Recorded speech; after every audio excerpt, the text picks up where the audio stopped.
Where your treasure is, there will your heart be also. God has hidden unlimited treasures in His Word. Every time we open it, we can discover a new treasure, or admire an old one. What will we find today? Let's dig in. Here's Carla Early with Treasure Hunt in the Word.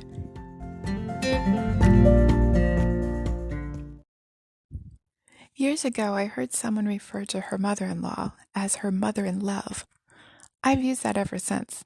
I have a wonderful, sweet, godly mother-in-love who takes care of others.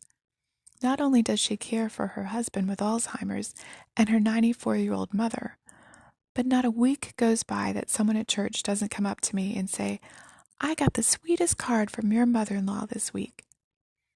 Ruth had the same kind of mother-in-law, Naomi. Naomi had quite a bit of tragedy in her life.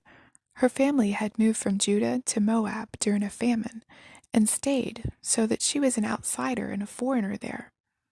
Her husband and both sons died, leaving her with two daughter-in-laws, Orpah and Ruth. Back then, women couldn't just get a job and support themselves. So Naomi decided to move home to Bethlehem and told her daughters-in-law to go home to their fathers, where they would have protection and support. But they both refused. I think that says so much about who Naomi was.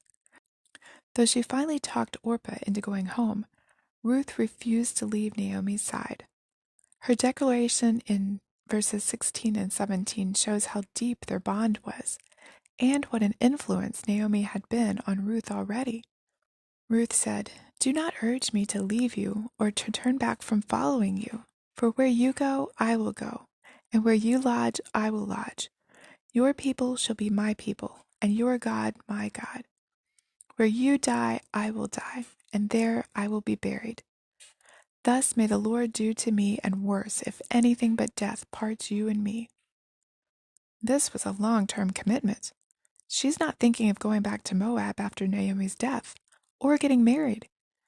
She's committing herself to a life in a foreign place where the people would probably not accept her. All her life, she would be that Moabite woman that Naomi brought back with her. She committed her life to taking care of her mother-in-law, which would be a major hardship and poverty as a single woman in that culture. But she did it out of her love for Naomi. Ruth wanted to be a part of Naomi's people, the Israelites, and wanted Naomi's God for her own. Though we don't know for sure, perhaps that was because of what Naomi had told her about God and His promises to His people. One way or another, Naomi had definitely influenced Ruth. One interesting tidbit about Naomi is that her name meant sweet or pleasant. But when she returned home to Bethlehem, she told people to call her Mara, which means bitter. She was understandably depressed after all that had happened to her. But no one actually called her Mara. After all, God didn't change her name. She did.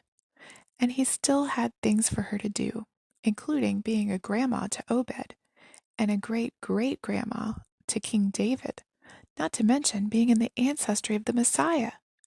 Just when she thought her life was over, that nothing good would ever happen to her, God blessed her abundantly, and her influence as a mother-in-law would be felt for generations to come. You know, life can be really hard sometimes. Things don't turn out the way we'd planned. Tragedy strikes, and we can feel abandoned by God like Naomi did. But as long as we are here on this earth, God has a plan for our lives.